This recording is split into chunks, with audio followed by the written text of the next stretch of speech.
Welcome, beloved anointed ones. Power doesn't announce itself. It rearranges the room and lets everyone else figure out what changed. Something already shifted, and the proof is in how people started acting weird around you without an official memo. No explanation, no press release, no dramatic reveal. Just a sudden tension in the air. Conversations changed, energy shifted, reactions became sharper, quieter, or strangely defensive. That's not coincidence. That's impact registering late. Here's a fact most people never hear. Human beings subconsciously recalibrate how they treat you within seconds of sensing irreversible confidence. Neuroscience calls it dominance signaling, but not the loud, chest-beating kind. It's the kind that shows up when someone stops needing feedback to function. The brain reads that as authority before logic even catches up. That's why respect often arrives before understanding. What makes this unsettling and slightly funny is that you didn't do anything theatrical. You didn't clap back. You didn't explain your growth in a three-part thread. You didn't even look like you were trying. You just moved differently, calmer, sharper, less available. And somehow that quiet adjustment hit harder than a public victory lap ever could. People love comfort stories. They like predictable arcs where effort looks noisy and success asks permission. What disrupts them is when someone skips the performance and still alters the outcome. No struggle cosplay, no inspirational soundtrack, just clean execution and an energy that says, "I'm already past this." That's where the confusion starts. Because when someone can't trace your power to a visible source, they assume something illegal, spiritual, or disrespectful happened. They replay moments, overanalyze conversations, and privately wonder what the hell you unlocked. Not because you threatened anyone, but because you broke a familiar rule without asking. This isn't about hype. It's about aftermath. Whatever the hell you just did wasn't loud, but it was final. And that's exactly why this conversation exists. Number one, you didn't flinch when it mattered most. There was a moment where most people would have folded. Not because they're weak, but because pressure has a way of rewriting priorities. Comfort starts sounding reasonable. Compromise starts dressing itself up as maturity. Backing down starts calling itself peace. That's where most people blink. You didn't. You stayed steady when the cost became real. When being liked was suddenly on the table. When keeping your position, reputation, or access required you to bend just a little. You didn't dramatize it. You didn't make a speech. You simply didn't move. And that decision carried more weight than any loud reaction ever could. What people don't understand is that flinching is rarely obvious. It's subtle. It's the laugh you fake to soften a truth. It's the silence you offer to keep the room calm. It's the agreement you give just to avoid friction. You saw that moment coming and chose not to take the exit ramp. You let the discomfort sit. You let the tension breathe. You let the consequence land. That's when the shift happened.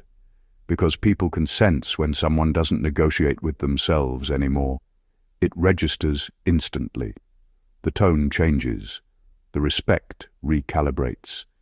Even the ones who don't like you start moving differently around you, not because you're aggressive, but because you're anchored.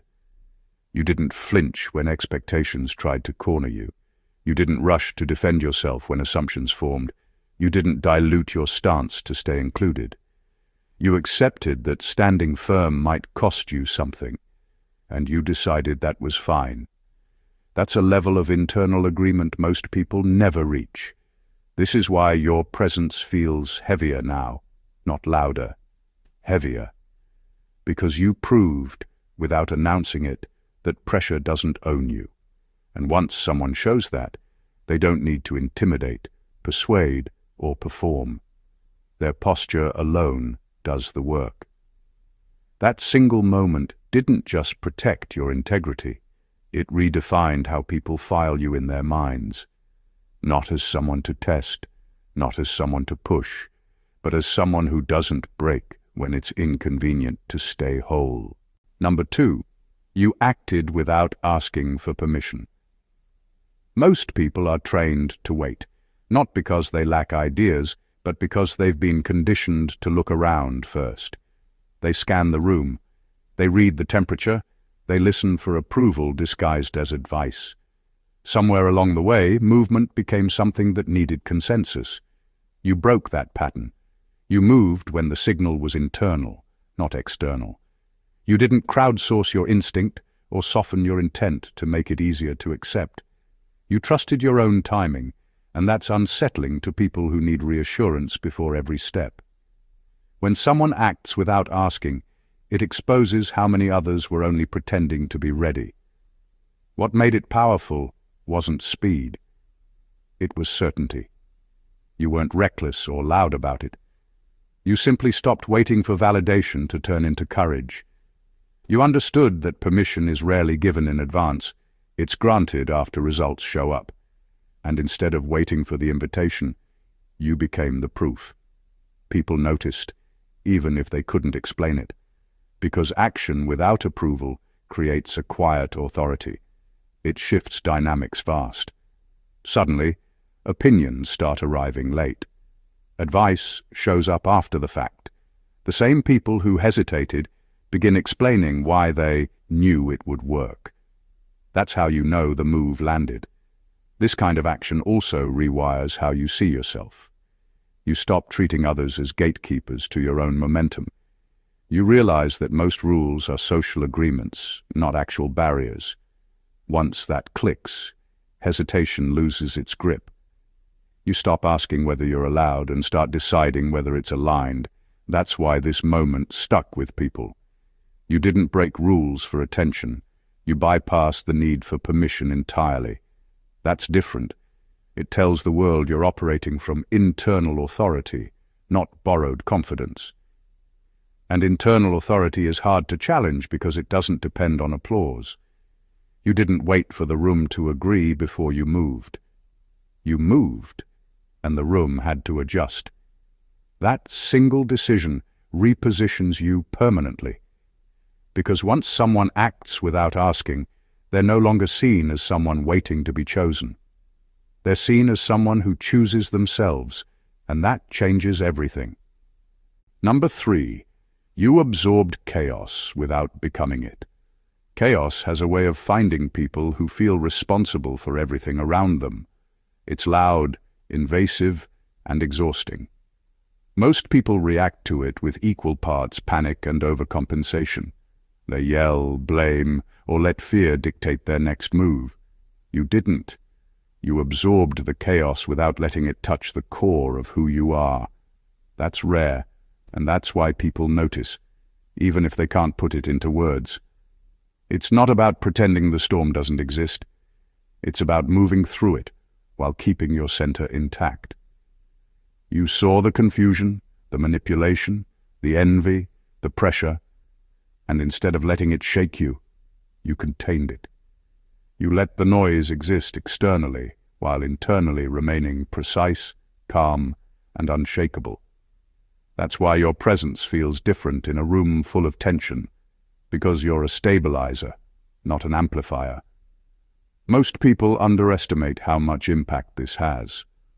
Chaos is contagious, but steadiness is even more contagious, and far less expected.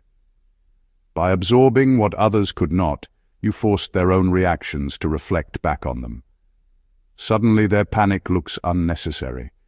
Their attempts to pull you into the fray fall flat. You don't participate in the drama, and that makes you unpredictable in the most powerful way. Absorbing chaos isn't passive. It's a deliberate choice to act without letting external turbulence dictate your behavior. You engage when it's needed, withdraw when it's not, and execute with clarity while everyone else is reacting. That's a level of control few achieve, because it requires trust in your own judgment above the noise. This is why people unconsciously respect you and, in some cases, fear you. Because when you move through disorder unshaken, it forces everyone else to confront their own inability to manage it. You didn't just survive chaos. You processed it, contained it, and came out intact, which rewrites the way the world registers you. That calm authority, achieved without showing off, is what makes you someone who can't be ignored. Number 4. You refuse to explain yourself to people committed to misunderstanding you. Some people are impossible to reach. They've already made their judgment. Their minds aren't open. They're rehearsing arguments, looking for evidence to confirm what they've already decided. Most people panic in front of them, scrambling to justify, clarify, or apologize. You didn't. You recognized early that energy spent trying to convince the unconvinced is wasted energy, and you refused to participate in their narrative. Refusing to explain yourself doesn't mean being rude or careless. It means understanding boundaries, knowing when words are serving communication and when they're just feeding obsession. You didn't waste time giving context to people whose only interest was proving you wrong or twisting your truth. You allowed your actions, results, and presence to speak while letting their assumptions remain exactly that, assumptions. That restraint is magnetic. People are used to seeing arguments, defenses, and endless explanations. When someone chooses silence over justification, it flips the dynamic. Suddenly, the burden shifts. They look for cracks that aren't there. Their frustration grows because you're not playing the game they built to control the story. In refusing to explain, you don't just protect yourself, you subtly shift authority back to yourself. This also rewires your own perception of power. Once you stop validating every perception of you, you stop letting the world dictate your energy. You stop shrinking for understanding you'll never get. You stop treating ignorance as an obligation. That clarity translates into confidence, and confidence is always louder than words. Refusing to explain yourself becomes a shield and a statement at the same time. You show that truth doesn't need approval, integrity doesn't need applause, and accountability doesn't need a courtroom. You simply operate according to your own standard, while others spin themselves into confusion, trying to make sense of a standard they'll never match. That's why people notice, not because you screamed, defended, or dramatized, but because you moved untouchable within their judgment, letting them wrestle with their misunderstanding while you continued to rise. It's subtle, it's undeniable, and it's a power most people will never understand. Number 5, you didn't self-destruct for their comfort. Some people expect chaos to look like them. They assume that when pressure hits, you will crumble, panic, or spiral. They want you to perform in a way that makes them feel superior, safer, or right. Most people give in. They apologize unnecessarily, make excuses, or sabotage themselves just to calm someone else's anxiety. You didn't. You didn't trade your stability for their comfort. You stayed whole, and that alone shifted the balance of power. Refusing to self-destruct isn't about arrogance. It's about awareness. You recognize that giving someone else the satisfaction of watching you break wouldn't fix them or you. It would only feed their delusion of control.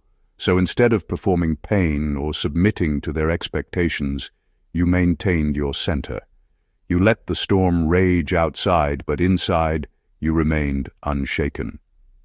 That's a dangerous kind of respect, because it's invisible until it's undeniable. Most people underestimate how deeply this affects others. When someone expects you to bend and you don't, it rewires how they calculate their influence over you. Suddenly, threats, manipulation, and social pressure no longer work the way they used to. They realize, often too late, that you operate on a standard of your own making, one that doesn't depend on their comfort or approval. By refusing to collapse, you also protect your future. Self-destruction might feel like surrender, but it's actually a transfer of power. When you keep yourself intact, you preserve your focus, energy, and clarity. You're able to make decisions without the fog of resentment, guilt, or exhaustion clouding your judgment. That's how long-term results are built, quietly, steadily, without giving the world the spectacle it craves. This is why people start noticing. They see that no matter how much they push, prod, or provoke, you remain unbroken. Your composure becomes a mirror they can't look away from. You didn't crumble for them, and in doing so, you didn't just survive. You rewrote the rules for how anyone thought they could influence you. Staying whole wasn't passive. It was a quiet declaration. Your expectations do not define my limits. Number 6. You chose precision over noise. Most people mistake being loud for being effective. They raise their voice, flood the room with activity, or make dramatic gestures to prove they exist and matter. You didn't. You understood something that others miss. Impact isn't measured by volume. It's measured by exactness. You moved with precision, not desperation. Every step, every word, every action was calculated to produce the exact effect you intended and nothing more. That's why your presence carries weight that no one can ignore, even if you never shout about it. Choosing precision over noise is a form of quiet power. It's noticing where the weak points are, understanding timing, and executing moves that disrupt without drawing unnecessary attention. While others are flailing, reacting, or performing for approval, you operate under a different rhythm. Your results don't depend on anyone applauding. They arrive anyway, undeniable and irreversible. That contrast makes people uneasy because they're used to chaos and spectacle. They expect noise. You didn't give it. What makes this even more effective is that precision creates anticipation. People start paying attention, not because you demand it, but because your moves land exactly where they're supposed to. Every word, every gesture, every decision is like a carefully placed domino. You don't need to explain it. You don't need to justify it. They just notice the effects, and those effects are always bigger than they anticipate. Precision also protects energy. Noise burns attention, stamina, and credibility. By being exact instead of excessive, you conserve influence and focus on what actually matters. That means long-term dominance isn't about being seen everywhere.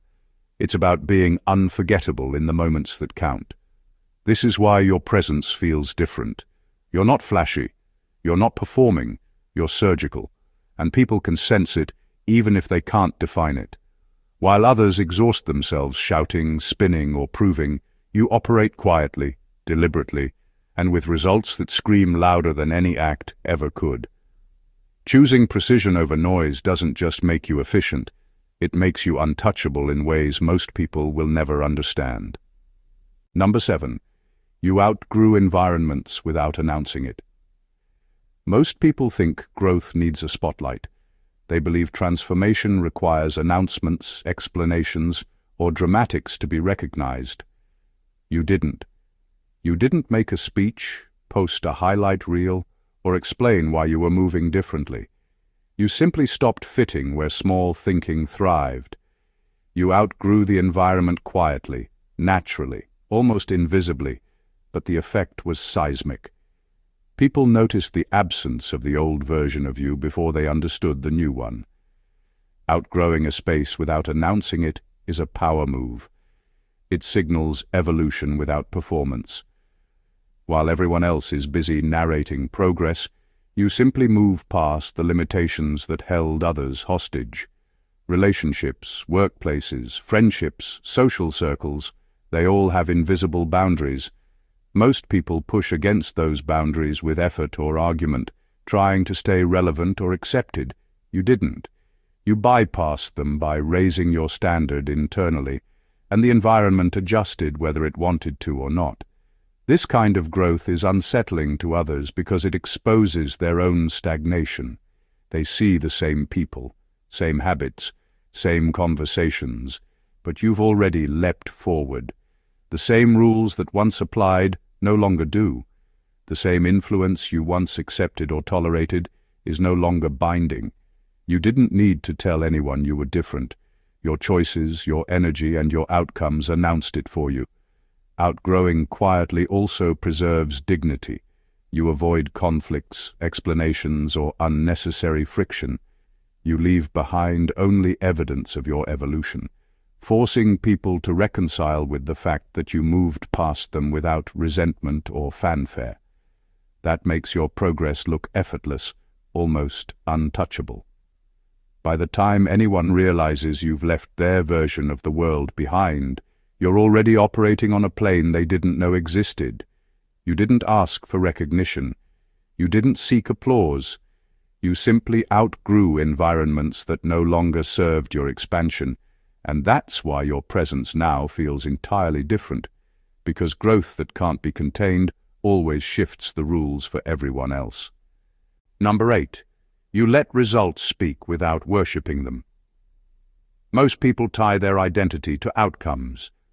They measure self-worth by applause, recognition, or visible success. They chase validation like it's the air they breathe, and the moment something doesn't land, they panic, over-explain, or overreact. You didn't. You let results exist without turning them into proof of your value. You understood that results are consequences, not trophies, and that treating them as anything more gives other people a way to manipulate or define you. Letting results speak without worshipping them is quiet mastery. It's knowing that influence and power aren't in the certificate, the follower count, or the nod of approval. They're in the change that happens because of your work, whether anyone notices or not. You focus on the execution, the strategy, the alignment, and then let the ripples carry themselves. That's why your victories feel effortless and unsettling to people who obsess over every detail. They're waiting for you to brag, over-explain, or perform gratitude, and you don't. You just keep moving. This approach also shifts perception. People see your results, but because you don't weaponize them for attention, they have to interpret their impact on their own. There's no ego to fight, no theatrics to counter. The outcomes exist as undeniable proof of your ability, not your neediness. That makes you more credible, more respected, and far more intimidating than someone who constantly broadcasts success. It also protects your energy. Worshipping results turns them into anchors that can weigh you down. When you let results live in their own space, you avoid being trapped by expectation, envy, or the constant need to defend your achievements. You create freedom to keep evolving, to keep taking bigger steps without being held hostage by your past wins. By letting results speak without worshipping them, you quietly redefine influence. You teach the world that impact is enough, that presence matters more than applause, and that those who measure power by attention will always be one step behind. You don't need to announce your victories, they announce you. And that's a kind of authority no one can negotiate with. Number 9. You broke patterns instead of people. Most people think influence comes from confrontation, from breaking someone down, or proving dominance by force. That's the obvious approach, and it's temporary. You didn't operate that way. You understood that real power doesn't come from crushing others. It comes from dismantling cycles, systems and patterns that keep failure, chaos, or toxicity alive. You changed the game quietly, without making enemies or performing spectacle, and that's why your impact lingers long after the moment passes. Breaking patterns instead of people requires awareness. You saw how habits, expectations, and repetitive behaviors trap not just yourself, but everyone around you, and instead of focusing on individuals, you targeted the structures that created the problem. That's why people can't respond to you the usual way. They can't intimidate you, manipulate you, or replay old scripts, because the pattern you moved through no longer exists. And because patterns are invisible to most, the shift feels subtle, almost unnoticeable, until the effect is undeniable. This approach also makes your moves permanent. People recover from confrontation. They recover from chaos, drama, or verbal attacks. But once a destructive pattern is disrupted at its source, the system itself has to rebuild.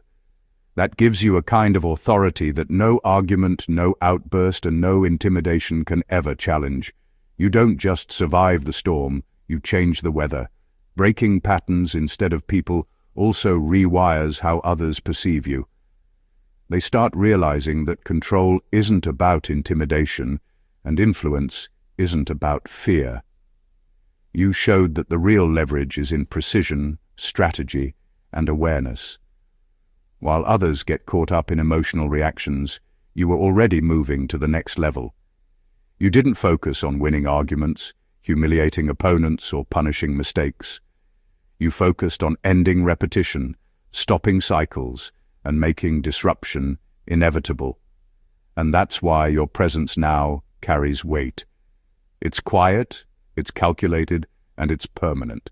You don't just participate in life, you restructure it. And that's a kind of mastery almost no one ever achieves. Number 10. You stayed consistent when no one was watching. Most people show up when there's an audience. Praise, attention, or recognition drives their consistency. When the lights are on, they perform. When no one is looking, their focus disappears.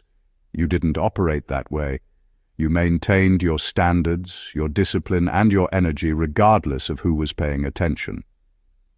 That quiet consistency is one of the most underrated forms of power, and it's what separates those who merely survive from those who dominate. Consistency, when invisible, is a test of character. It's easy to act motivated when external pressure exists, when applause or validation is within reach. The real challenge is keeping the same level of commitment when no one is documenting it, when no one is counting, and when shortcuts are available. You showed up anyway, day after day, action after action, regardless of acknowledgement. That persistence creates results that accumulate silently, like a force that no one notices until it's unstoppable. What makes this dangerous to others is that consistency compounds quietly but explosively. While everyone else is distracted by appearances, hype, or recognition, you're quietly building the foundation that outpaces them. They can't track it, they can't anticipate it. By the time your results are visible, it feels like magic, but it's actually method. It's relentless repetition, focus, and commitment performed without needing applause. Staying consistent also rewires your own mindset. You stop looking outward for validation. You stop seeking approval because your actions have intrinsic weight. You develop a kind of internal authority that no criticism, jealousy, or manipulation can shake. The habit of showing up for yourself, even when invisible, builds confidence that doesn't waver in the face of noise or opposition. This is why people eventually notice. Not because you screamed, performed, or demanded attention, but because results don't lie. Your quiet consistency becomes undeniable. It rewrites expectations and forces the world to acknowledge a reality they never saw forming. You didn't perform for anyone. You performed for yourself, and that is a power almost no one else can replicate. Number 11. You stopped trying to be understood and focused on being accurate. Most people live in a constant trap of needing to be understood. They over-explain, justify, and bend themselves to fit someone else's perception.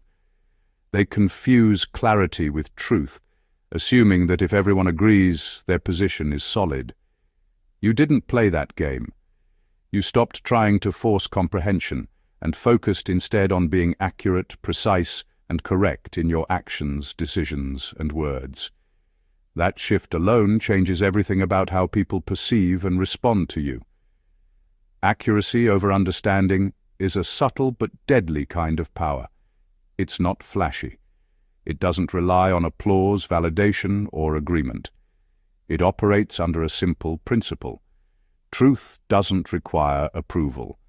By committing to correctness rather than relatability, you removed the need to negotiate reality for others. You let facts, outcomes, and integrity speak for themselves, while everyone else burned energy trying to persuade, explain, or manipulate perception. This approach also exposes who is genuine and who is performative. People who can't tolerate truth without interpretation start revealing themselves. They try to twist your accuracy into misunderstanding, but because your focus isn't on convincing, their efforts collapse on their own. You're no longer debating perception, you're living in reality. And reality always has the upper hand over opinion. Focusing on accuracy also rewires your own mindset. You stop shrinking, apologizing, or softening decisions to make someone else comfortable. You stop treating other people's mental frameworks as authority over your choices. That creates a clarity of action that's rare, almost impossible to interrupt once established. By prioritizing accuracy over being understood, you also force people to confront themselves. They either adjust to reality or stay trapped in their own confusion. You don't need to fight. You don't need to argue. You simply operate on a standard of truth, and the world is forced to respond. That's why your influence grows quietly but unmistakably. Accuracy doesn't just change outcomes, it rewires the environment around you, making you someone who can't be twisted, questioned, or undermined. Number 12. You didn't weaponize your pain for sympathy. Most people make the mistake of turning their struggles into performance. They highlight every wound, exaggerate every setback, and hand out their suffering like it's currency, hoping for recognition, comfort, or approval. You didn't. You carried your pain silently, transformed it into clarity, and used it to sharpen your vision instead of manipulate attention. That's why your energy feels different, because it's forged from experience, not drama. Choosing not to weaponize your pain doesn't mean you ignored it. It means you refused to make it someone else's problem. You processed it, internalized the lessons, and converted the emotional weight into fuel for decisions, strategy, and focus. While others were busy narrating their suffering, you were quietly building resilience. You turned trauma into structure, setbacks into understanding, and conflict into foresight. That's why results from your effort feel inevitable, because they're rooted in real mastery rather than performance. This approach changes how people relate to you. Those accustomed to emotional currency find themselves powerless. They can't provoke pity, guilt, or overcompensation from you because your strength isn't performative. It's invisible, but undeniable. You don't need to explain what you went through, and that makes you untouchable in a way most people never experience. Your pain is your private asset, not their entertainment. Not weaponizing your pain also rewires your own energy. You stop measuring your worth by how others respond to your suffering. You stop depending on empathy to validate your journey. That freedom makes decision-making sharper, reactions quicker, and resilience permanent. You are no longer reactive, you are proactive. By letting pain refine you instead of selling it, you create a presence that's quiet but magnetic. People feel it without understanding it, and that's a rare kind of authority. You didn't need sympathy, applause, or validation. You only needed mastery, and mastery doesn't ask permission. It doesn't negotiate. It quietly changes the rules for everyone else, leaving you standing while the world scrambles to catch up. Number 13. You allowed people to underestimate you without correcting them. Most people panic when someone misjudges them. They feel the need to explain, clarify, or prove themselves instantly. They react to perception as if it were reality. You didn't. You understood the quiet power in letting others underestimate you. You let them assume, speculate, and miscalculate while you moved in a completely different lane. That patience and restraint create an edge few people ever realize until it's too late. Allowing people to underestimate you isn't passive, it's strategic. While they expend energy sizing you up, trying to find weaknesses or rehearsing arguments, you conserve your energy, sharpen your focus, and prepare moves that they can't anticipate. Their underestimation becomes your camouflage.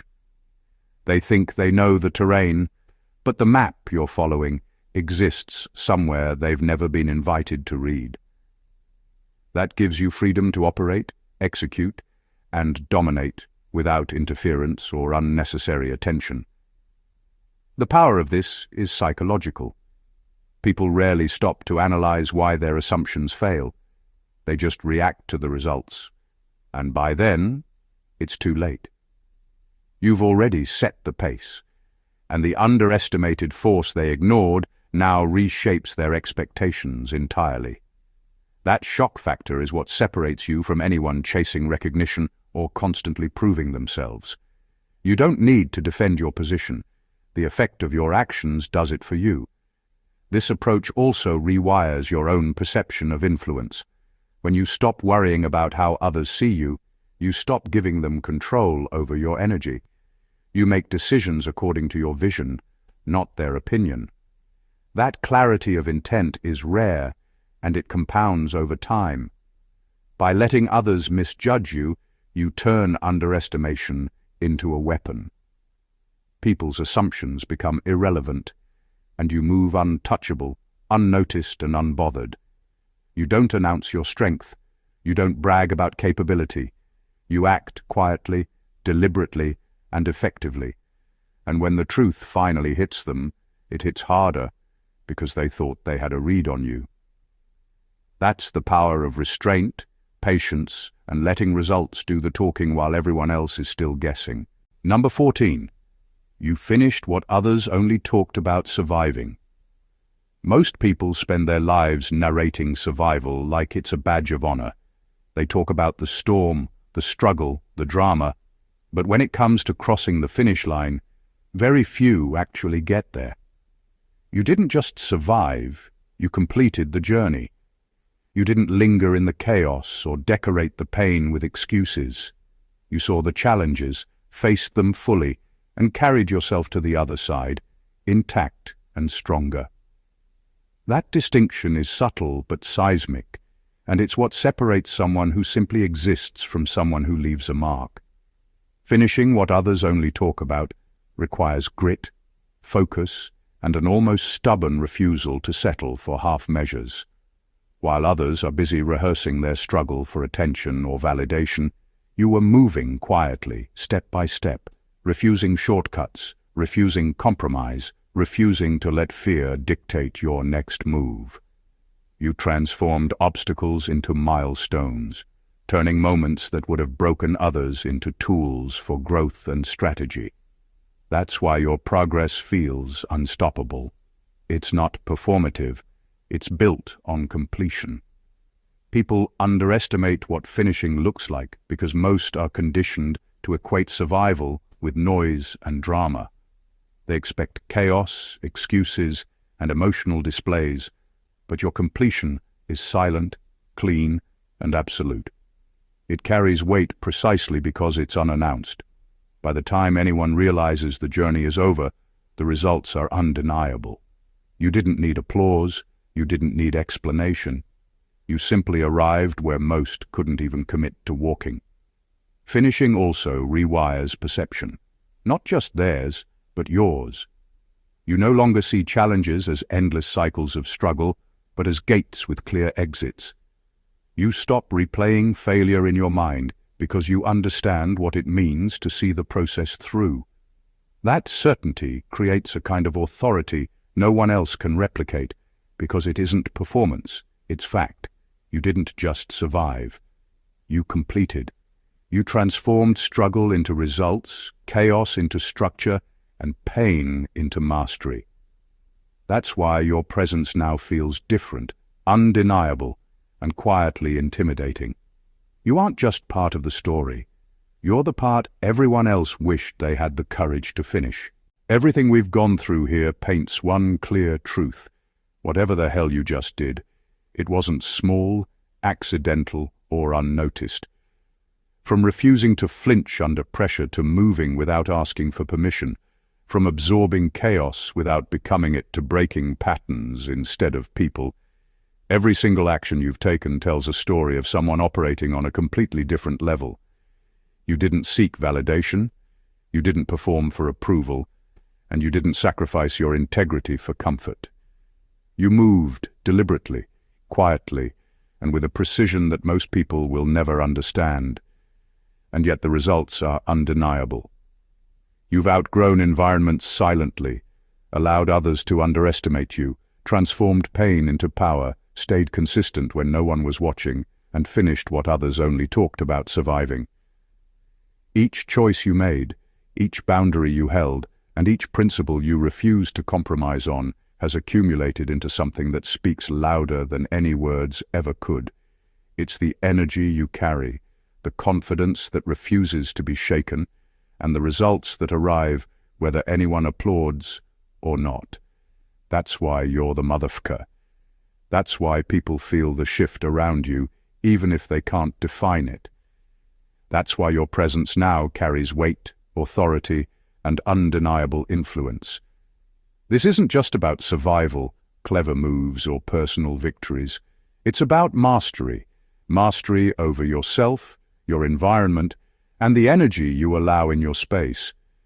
It's about being the kind of person whose life isn't dictated by noise, drama, or other people's assumptions. It's about moving through the world untouchable, focused, and unstoppable, while everyone else scrambles to understand what just happened. If this hit you hard, if you feel that shift inside, then don't let this energy stop here. Subscribe to the channel so you never miss a video that strengthens your power, focus, and awareness. Hit that like button to show you're claiming your authority. Drop a comment sharing your breakthrough or what resonates most, and share this video with anyone who needs to understand what it truly means to rise beyond expectations. Your journey is just beginning, and the world is already taking notice. God bless you.